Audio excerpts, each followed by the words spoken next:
Furniture mart के आड़ में हो रही सागुन की अवैध तस्करी। संचालित फर्नीचर मार्ट के परिजन ही निकले सागुन चोर।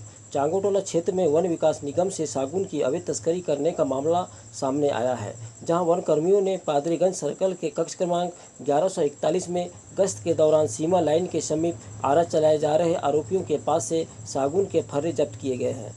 लेकिन आरोपी कर्मचारियों को चकमा देकर मौका स्थल से फरार हो गए, जिनकी कर्मचारियों ने पहचान कर लिया है। आपको बता दें कि उत्तर सामान्य वन मंडल के द्वारा फर्नीचर मार्ट के लाइसेंस चांगोटोला क्षेत्र में दिए गए हैं, जो कि नियम अनुसार जंगल के लगभग 1 किलोमीटर दूर होना चाहिए। लेकिन देवेंद्र ठाकरे की संचालित फर्नीचर मार्ट की दुकान जंगल से मात्र 500 मीटर दूर में ही संचालित की जा रही है, जिससे फर्नीचर मार्ट की आड़ में दिन ब दिन सागुन की तस्करी बढ़ती जा रही है, जो जवाबदारों पर एक सवालिया निशान खड़ा कर रहा है। अब देखना होगा कि विभाग दोषियों पर क्या कार्रवाई करता है।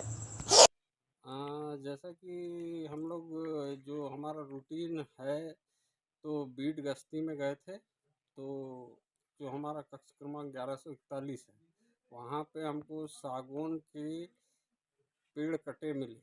तो जब हमने वहाँ विस्तार से देखे, पूरा घूम के देखे, तो हमको 4 सागौन के जो पेड़ हैं, लगभग 110 गुलाई के आसपास के, वो कटे मिले। और फिर जब हमने उसकी तफ्तीश की आसपास की, इसका माल कहीं आसपास मिल जाएगा नाले वगैरह में, तो एक चट्टान के पीछे उसको चोरों के द्वारा उसकी सिल्ली बनाई गई थी, जिसका उसका छिलका वहाँ पड़ा था। और जब हमने और ढूंढे उसको, तो वहीं से हमारी जो 1141 की बाउंड्री लाइन है, उससे लगभग 50 से 60 मीटर दूरी पर हमको आरा चलने की आवाज़ सुनाई दी।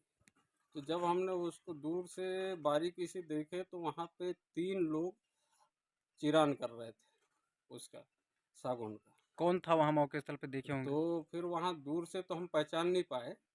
तो फिर जब हम वहाँ चुपचाप बिल्कुल दबे पाँव गए, और जब मौके पर हम पहुँचे, तो सोनखार निवासी सुनील ठाकरे और एक सरजू परते, ये भी सोनखार के रहने वाले हैं, और एक आदमी उसके पहले जा चुका था, उसको भी हमने वहाँ से जाते देखे। महुआ पेड़ के नीचे वो चिरान कर रहे थे। तो हम सुनील ठाकरे तो हाथ छुड़ाकर भाग गया हमसे, और सरजू पड़ते को हमने पकड़ ली। तो उसने शर्ट नहीं पहना था, निक्कर पहना था। तो उसने बोला कि मैं नहीं भागता जी, शर्ट पहनने दो। जैसे ही हमने शर्ट पहनने के लिए उसका हाथ छोड़े, वो भी हाथ छुड़ा के भाग गए। मौके से हमको 10 नग सागौन चिरान, एक कुल्हाड़ी, 3 चिरान आरा, और उनके पानी पीने के बाटल, 2 जोड़ी चप्पल मिली। क्या लगता है आपको इतनी बड़ी जो सागौन की जो तस्करियाँ हो रही है अभी, और ये तो हौसले इतने बुलंद हैं लोगों के कि वो चिरान वन विभाग के ही बीट में कर रहे हैं? ये इसका मुख्य कारण ये है कि यहाँ पे जो फर्नीचर माफिया हैं, तो यहाँ जो सुनील ठाकरे हैं, उनके एक भाई हैं देवेंद्र ठाकरे, जिनके पास फर्नीचर का लाइसेंस है। उस लाइसेंस की आड़ में ये इस तरह के अवैध कार्य को बढ़ावा दे रहे हैं। उसका भाई खुद चिरान कर रहा है। और जब उनको से कोई पूछता है, तो मेरे पास तो लाइसेंस है बोलता है, लेकिन वो इस अवैध चोरी को बहुत बढ़ावा दे रहा है। क्या लगता और है इसके पहले भी बहुत लोगों के मुंह से सुनने में आया, और उनके परिवार, मैंने जब अपने कार्यालय से पता किया, तो उनके भाई सुनील ठाकरे के भाई, उनके पिताजी के नाम पे पूर्व से भी विवाद दर्ज हैं। इसी तरह के सागौन चिरान चोरी के जो हैं, वन अपराध दर्ज है।